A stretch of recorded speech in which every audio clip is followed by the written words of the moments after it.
Now we are heading toward next type of the question, that is MCQs. In MCQs, a lot of candidates get stuck and they don't know the right strategy how to solve MCQs questions in IELTS reading. We get a question something like this. We get the question, the instruction on top, it says choose the correct letter A, B, C, or D. Write your answers in boxes 20 to 22 on your answer sheet.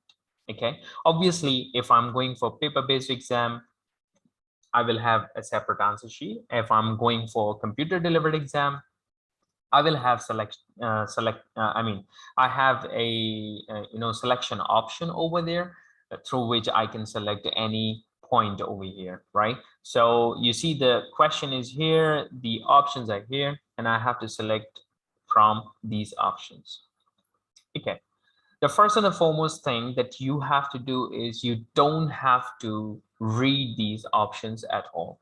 What most of the candidates do mistake is that it's not a mistake, I would call it a blunder. But most of the candidates do a blunder is they read out the options and they try to find out the appropriate answer, which is the absolute wrong thing. However, what you have to do is you have to understand the questions, all right? And not all the questions at once. Obviously, do not try to become superhero. Just try to be a normal candidate and do each question one by one. So what you will be doing is you will be actually understanding one question at once. All right, so let's get started. Do this strategy together, solve these questions together so that you better understand how you have to do. Now, the strategy is you have to understand this question and you have to find out where is the relevant part of this question in the passage. Once you have found out that what is the relevant part of the passage related to this question number 20, then you will read 2-3 lines of the same position or of the same place. Once you are done, once you have understood the entire idea, then you have to jump back to the options and find out the relevant correct answer. So let's do it together. The teacher subjects were told that they were testing whether, obviously after whether there's something, and your heart would be saying to read these options. Please do not read, do not even look at them. All right, what you have to do, you have to understand the teacher subjects were told that they were testing whether.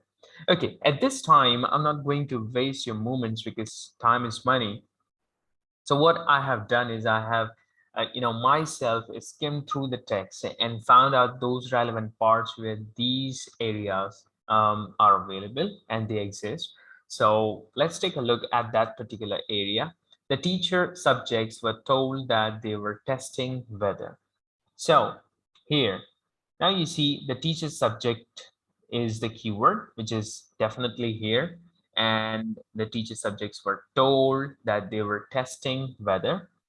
Now you see over here, it says specifically Milgram told each volunteer teacher subject that the experiment was a noble cause of education and was designed to test whether or not punishing pupils for their mistakes would have a positive effect on the pupils' ability to learn. Now, what you have to do, you have to understand the question. You have understood already, right? You have to understand the question. Once you have found out the relevant part, you have to understand these 2 to 3 lines.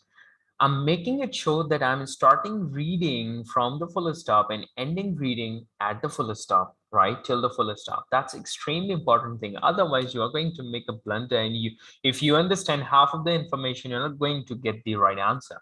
So here you see the Milgram told each volunteer teacher subject that the experiment was in the noble cause of education and was designed to test whether or not punishing pupils means students, for their mistakes would have a positive effect on the pupils' ability to learn. All right.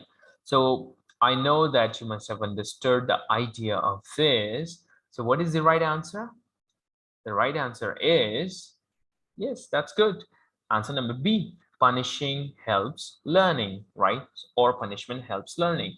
So they are actually not finding out to punish, but they are actually finding out that, or they were testing it to find out the ability to learn, or how this thing will have a, or will have any influence on pupils' ability to learn. All right. So you see that punishment helps learning. I hope that you must have understood. Let's move on to the next question. Next question says the teacher subjects were instructed to. Okay, the teacher subjects were instructed to. So they had particular directions to do something. So let's move on and find out that particular part. The teacher subjects instructed to. This is the right area where these information are available. Okay, Milgram told the teacher subject to ignore the reactions of the pupil. Okay, so he told them to ignore the reactions of the people and to administer whether level of shock was called for as per the rule governing the experimental situation of the movement. So basically, they were instructed, the teacher subject was instructed to see the rule governing the experimental situation of the movement. So how did you reach this place? Teacher subjects were instructed, and you see, told the teacher subject. Obviously, there should be some directional verb. So the directional verb is Milgram told the teacher subject. So that's how I reach this part. So now you have to look at the options. Look at the options and stop when a pupil asks them to. Denounce pupils who made mistakes. Reduce the shock level after a correct answer. Give punishment according to a rule. Absolutely right. This is the right answer. Give punishment according to a rule. All right.